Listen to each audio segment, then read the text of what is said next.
Hi guys! Samahan niyo kami for today. First day of school nga pala ngayon. Ayan si Kuya. O, diba? Napapa-AAA pa yan. Nandito na nga tayo sa school at naglalakad na tayo. Ayan, hahanapin pa pala namin yung room ni Aling Tisay. Bale yung kay Kuya, alam ko na. So, heto, naglalakad na tayo. Ayan. Naku, big boy na talaga at big girl na ang aking mga bebe love. Sila na ang nagdadala ng kanilang bag. At ayan si Aling Tisay, nakasiting pretty na. Pinag-AA ko, ayaw. Ikaw na nga lang inaanak ko eh. Galing naman. Andyan nga din si Japan, si Maring Clea at si Ayesa. Eto na nga ang aking mga kamarsites. Nandito tayo sa room nila Kuya, yung mga kaklase niya. Tingin ka naman dyan, Pogi.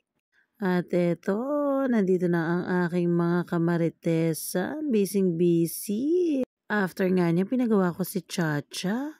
Hindi ko alam kung ang may problema yung motor o yung may-ari na ang palitin. Kuya, ayusin mo yung paggawa dyan ha. At eto, napabili tayo ng pangpintura. Magpipintura tayo kay Wow! Chacha. Ayan na nga ang kanyang dating itsura. So, ayan, mag-start na tayo. Ayan. Guys, huwag nyo ko i-bash ha.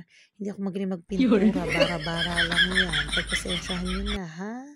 At eto na ang ating final look. O, diba? Mukha namang umayos kahit papano.